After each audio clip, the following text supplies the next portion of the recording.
If the lights suddenly change in a minute or 2 or 3 from now, then, or 10, that's why. Because the computer takes forever to reboot. But all right, how are we doing today? Awesome, awesome. You guys awake?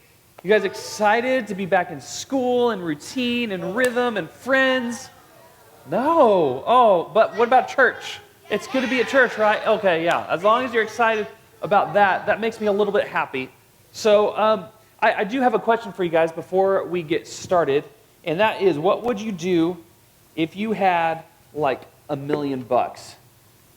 I wish this was real money, but it's not. Like, if you had $1 million to just kind of like spend, make it rain, what would you do with it? All right? Like, here, actually, before I take your individual answers, I've got some pictures I want to show you, and I'm going to let you choose the corner of the room that best represents what you would choose. If you'd get like a nice boat or whatever, then go to, if you're looking at the screen, go to this corner over here. If you would like a nice car, go to that corner over there. If you'd like a nice house that you'd spend $1 million on, go to that corner over there. And if you'd like a nice vacation, then go to that house over there. It's very dark. That corner over there. So, boat, car, house, vacation spot. You got to take the bills into consideration. Maybe you keep a day job just to pay the utilities. Wow, everybody's going to the same side of the room. I got to pick up all the money I just made rain.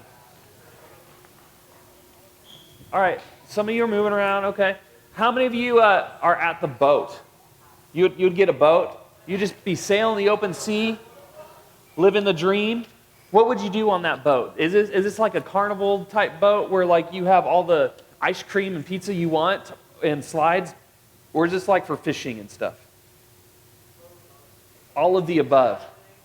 Just go somewhere in the middle of the ocean and like wait for sharks? Get in a cage and drop in the ocean below and see the sharks come up to you? Have you guys seen those videos where people do that? It's freaky. I'll never do that. Okay, and you guys have the house, is that right? You guys would spend $1 million on a house? See, that's a good investment. Build up your equity young. Yeah, okay. And are you guys a vacation spot over there? No one would spend $1 million on a new car. This is good. This is good. We haven't even done Dave Ramsey, and you guys are like on it. You're great. That's what I like to see. Okay, so go ahead and come back to the middle.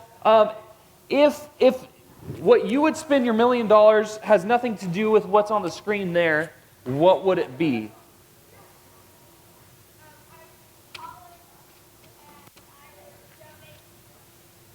College, and you donate to something. Okay, you'd probably have a lot extra to donate to because college usually doesn't cost $1 million unless you're going to be a doctor or something. Yes. Donate all of it, except for $100. That's pretty much all of it. Oh, you'd get an Oculus and a Game Boy, and then donate the rest. Okay.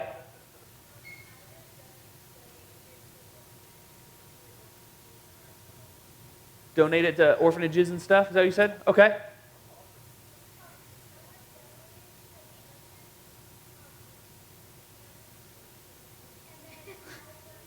Did you say donate it to churches? Well, this one?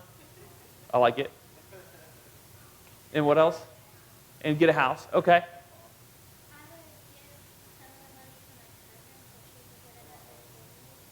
Okay.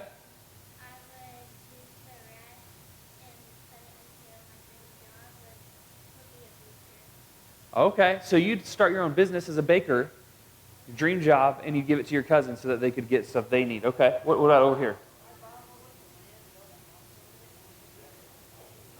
You'd buy a lot of land, build a house on it, and do what? Spend the rest on college. I like it. Yeah.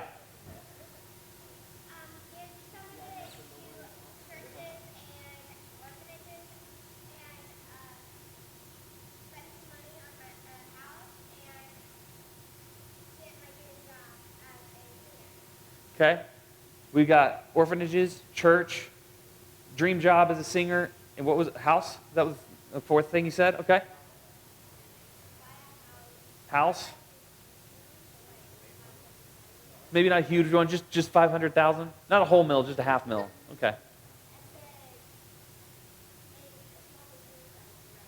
Small business out of the rest.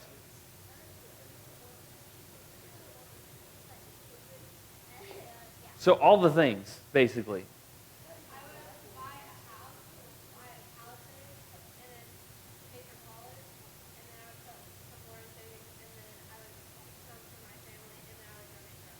There you go. That's good. That's good. That's good. See, the correct answer is you save it and put it towards things like you said, college or trade school or what business that you want to invest in, and then you put the rest in a Roth IRA at 12% interest, just like Dave Ramsey says, and then you wait until you're 65, and then you're going to be a billionaire. So, no, I'm just kidding, but not really though. But you know what I'm saying. That's good. You guys have generous hearts. I like to see that. You're like I don't know if it's because you're in church and you have to feel like you have to say that or not, but I like that you have generous ideas. You want to give to all these different things. You want to use some of it for yourself, but most of you, I mean, for good things. I mean, the Game Boy, I don't know if I can justify that, but I'm just kidding. Yeah. Don't you have to give most of it to taxes? You're very smart. We're not going to go there right now, but you're very smart. So, how many of you? A lot of you mentioned you'd spend it like on a hobby or on a dream job or something, which is really cool. It means you're thinking ahead. You're thinking about your future. You're thinking about your dreams and aspirations in life, which is really, really cool. I think if I had $1 million, I'd buy all the camera gear I'd ever want, and there we go. Our lights are working. I would buy all the camera gear I want. I would pay off my house so I don't have a mortgage. I would, put a lot in savings and obviously donate to some of the same stuff that you guys talked about because that's really cool. I would like to make it my own like documentary, like about Christianity and churches, like in other parts of the world and what they're going through and that kind of thing. That would be really exciting for me to get to do. So we all have stuff that we'd like to spend money on, but many of you might be thinking, why are we going to talk about money when I'm in 5th grade, I'm in 8th grade. I don't really have a lot of money or make a lot of money. Most of you don't have jobs yet. Anybody have a job yet? More of you than I thought. Okay. So I know you babysit sometimes, right? And what else? Pool job. That's right. I knew that. What do you do? Okay, so you do the outside work, and do your parents like give you an allowance for that kind of thing? Okay, that's good. You had your hand up? Lawn care. There you go. You're thinking ahead. Gift wrapping, is that what you said? That's pretty cool. You take care of goats. You do. That's not too bad. Full Josh joke there. Sorry, I couldn't help myself.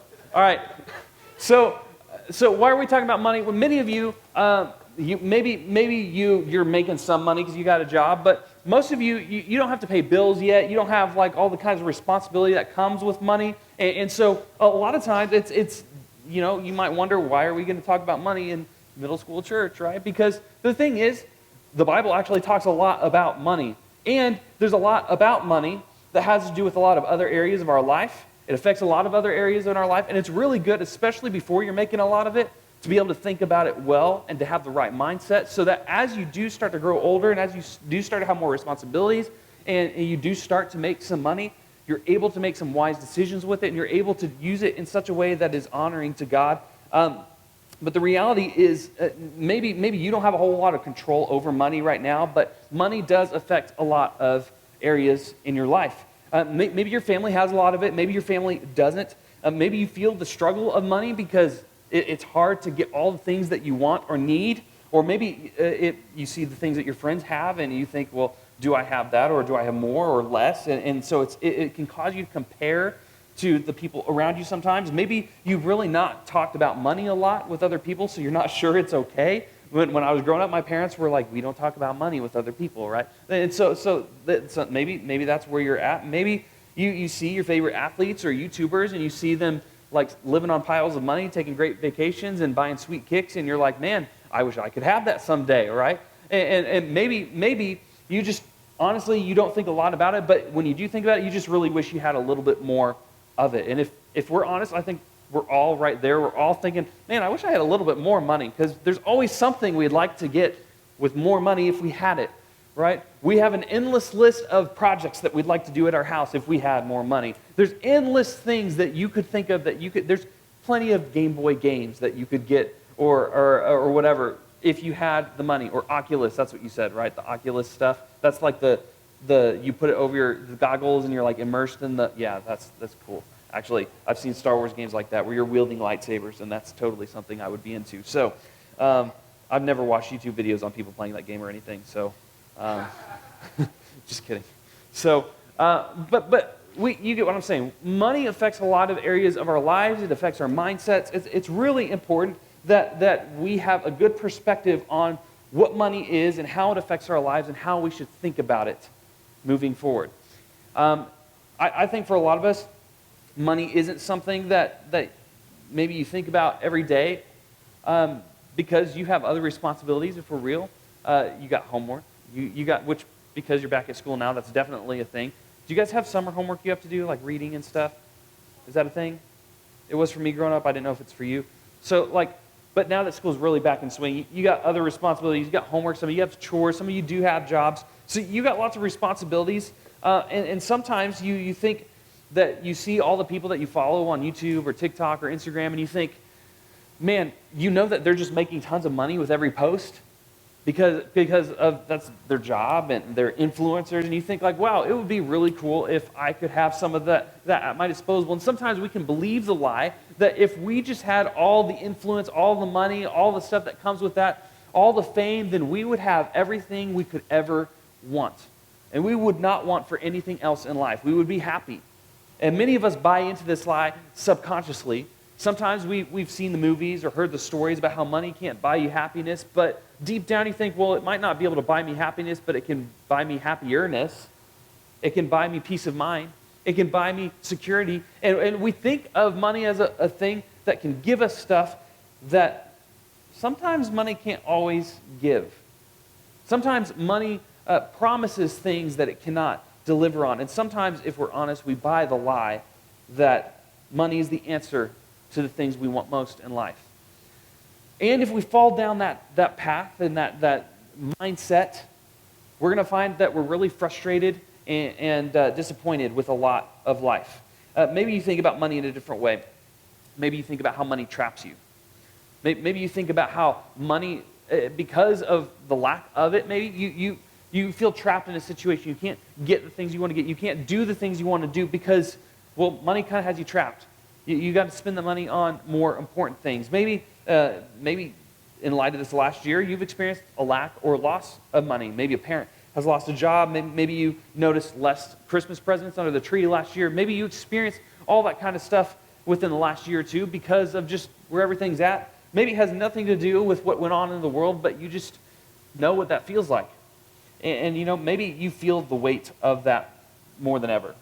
You feel the weight that money can bring more than ever. Whether that's a good thing or a bad thing, some of you're getting to the point in your life where you're aware of the realities of money more and more than you used to be. And maybe it's a hard topic because money struggles are not fun. It's not fun when you have to think about and be concerned with the struggles that come with money or the lack thereof. And for some of us, the emotions that we feel when it comes to the way we think about money is just anger. Because maybe we're angry at our parents for the way they spend the money. Maybe we're angry at God for not providing more of it. Maybe we're just angry at other people who do have more money because we think, well, I work harder than them. How come I don't have that like they do? Sometimes the discontentment of money leads to emotions like anger. Sometimes, on the flip side, money, your attitude towards money can lead to judgment. Maybe whether you have some or don't, you look at other people who are different from you, whether they have more money than you, maybe you look on them with judgment because of you think they don't deserve it or whatever, or maybe you look on people with less money and you think like, well, if they just worked harder or if they just took care of it, then they would have, what we have with money. And we can buy into these false lies around money that cause us to feel angry or judgmental towards the people around us, and that's really dangerous. That divides people more quickly than just about anything else, and it's really easy to fall into that temptation. So this week I want to talk about the reality of money and how we can think about it in a way that is positive, because the reality is money is not bad. Money isn't bad. I know sometimes when we come to church or think about God or Jesus and we think about money, we think, oh, well, money's bad, right? Money makes people bad. And so maybe we shouldn't have too much. We should have some because we need it to pay like bills and stuff. But too much money is bad, right? And sometimes we have this mindset, especially in the church sometimes. And sometimes that's indirectly implied. But sometimes we have false perceptions about it. What I want you to know is money isn't bad. I mean, it's the way the world works. It's the way that we get the things that we need. And money itself isn't the problem. What we're going to find out this morning, what we're going to talk about is the heart is the issue when it comes to money. The heart can become the real problem when it comes to money. Because if we're not careful, the way that we think about it, our attitude towards it, and if we place our heart where money is, we'll find that we are always discontent, frustrated, and disappointed. And we're going to look into exactly how that works because we're going to look into some of the words that Paul wrote. And now, how many of you have read any of Paul's letters to Timothy? Like we've talked about, like maybe you've heard the verse, don't let anyone look down on you because you're young. Or that's the famous verse for especially youth groups. That was a letter that Paul wrote to Timothy. But in some of his letters to Timothy, he actually says some other stuff regarding money. And this is what he says. He says in 1 Timothy chapter 6, he says, "For the love of money is the root of all kinds of evil." Paul is saying basically money itself isn't bad. What is bad? The love of money. So, in other words, when we look at money and we put our heart in those things, let's see if this will stand up. I don't think it will. There we go. How's that? If we put all our love and all our attitude and all our desires and we put all our hopes in money, then it can influence it can influence us to do things that we normally wouldn't do. When we have a love for money that is out of perspective, that is out of what God says is good, then it can cause us to do things we wouldn't normally do, like lying or manipulating other people to get what we want. Or taking what isn't ours, or staying in bad relationships, or refusing to share what we have, or saying yes to things that aren't good for us, or acting out of anger or frustration because we don't have what we need. See, when we have a love for money, it can cause us to be people that God did not create us to be. And so this is actually, take a look at what Paul says next. He says, "And some people, craving money, have wandered from true faith and pierced themselves with many sorrows." You ever heard the phrase, more money, more problems? That's not necessarily true. But it can be definitely true. And it can cause us to stray and wander from the true faith. It can put on so many sorrows because here's the reality. Money tells us it can give us things that God promises only He can give. Did you guys catch that? The lie of money and the love of money is that money promises to give us things that only God can give.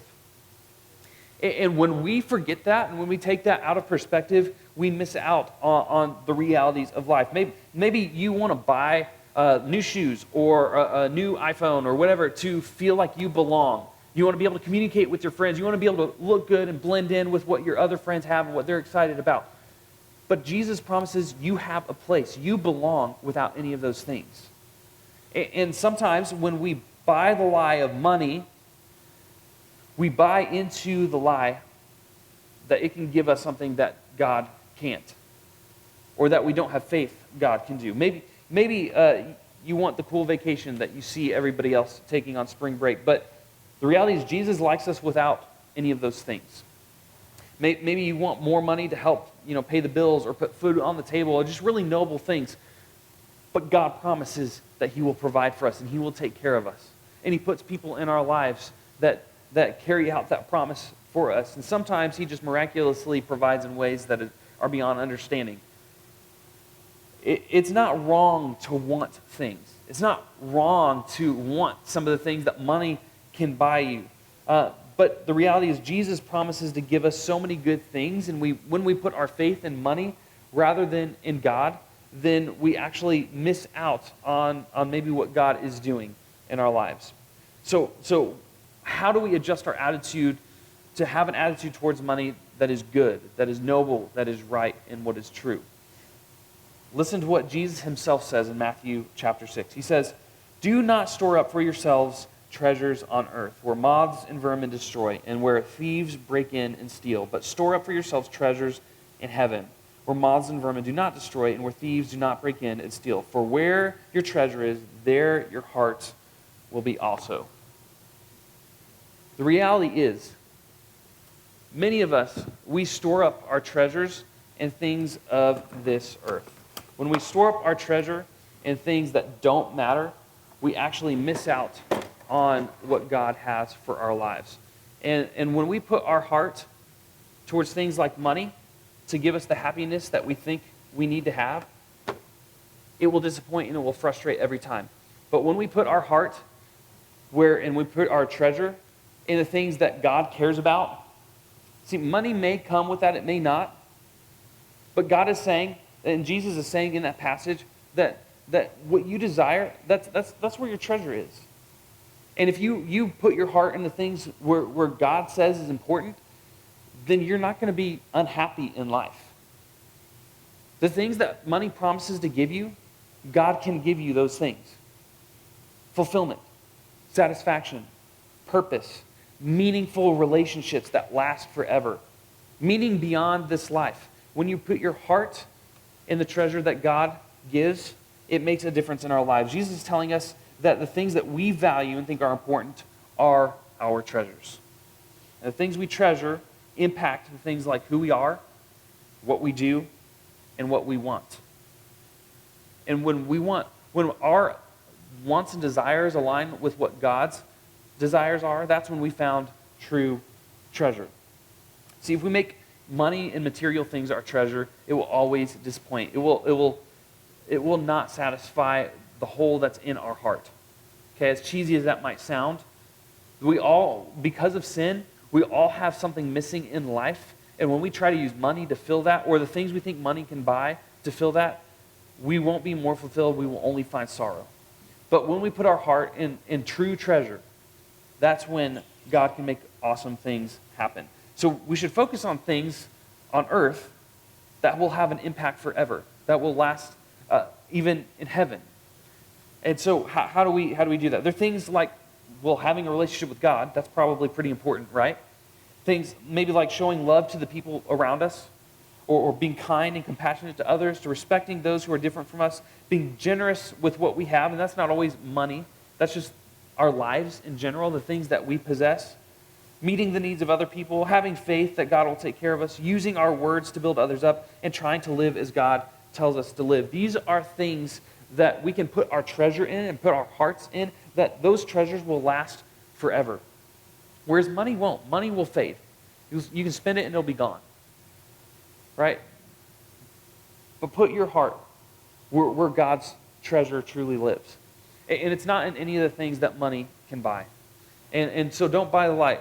What I want you guys to recognize, and what I want you to walk away with as middle schoolers, is knowing the truth that money matters, but your attitudes toward it matters more. And when our attitudes towards money is in check, then it just makes living life and the way we see money way easier. We'll be much happier. And God does give us a responsibility to be good stewards of the things that He's given us. So we should be good with money. We should learn how to do it well. We should learn to set some aside for savings. We should learn to set some aside to give to God, give back to Him for what He's given us. God says, out of your first fruits, meaning that when you get money, the first thing you should do with it is to give some back to Him. So that's why in church we call things like tithe, like we give back to the church. Well, that's because the church uses those things. God uses the church to provide needs for those who need it. And there's a lot we could get into with that we don't really have time. That's something I really believe in. That's something that if you see anybody that works at this church, we all do it because we all believe in it. And it would be easy for someone like me to think, well, why would I give a tithe to the church? Because I personally work at the church, so it's like I'm paying my own salary. But no, there's a faith element that is involved in that. And a greedy heart struggles to do it. but somebody who gives cheerfully, somebody who sees that, well, what I have is just what God has allowed me to have. It's just what God has given me, and it's not really mine. I'm just a steward of what God has given me. Then it makes it so much easier to let go of it and not try to hold on to it so tight. And I promise you, you'll be much more happy for it. You'll be much more happy to allow God to just do what he wants with your money if you try to be a good steward of it than to just try to hold on to every cent that you can get. So how do we change our attitude about money? First, you have to ask yourself a couple questions. One is, how do you feel about money? Okay? Do your feelings about money affect the way that you act, the way that you talk, the way that you live? Do you feel angry or embarrassed when the topic of money comes up? Do you obsess over the things that you could potentially buy if you had money? Do you compare yourself to others when it comes to what you do or do not have? Do you find yourself doing things you wouldn't normally do in order to get more money? These things, how do you feel about money? What does money make you think or do?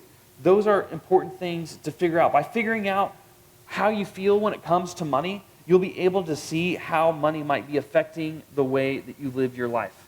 And that can be a really key insight. Then ask yourself, what change do you need to make in order in your attitude towards money? So maybe it's shifting the way that you do use it or when you do have it. Some of you do have jobs. Maybe you have an allowance. And when you do have money, how do you use it when you get it? Maybe you need to shift your attitude a little bit. Maybe it's addressing some of the anger that you feel about it. Maybe it's asking for help when you need it. And maybe it's changing the way that you see people based on money. There are things that we can do by asking ourselves these two questions that can give us key insights in where we maybe need to shift our attitude when it comes to money. What I want you guys to recognize more than anything else is that money does matter, but your attitude around it matters more. So as you guys get ready to go into your small groups, I want you to think of this question. What's one thing you are investing in that will last forever? Money won't. What's one thing that you're investing in that will last forever? Let me pray for you guys, and you'll be dismissed to your small groups.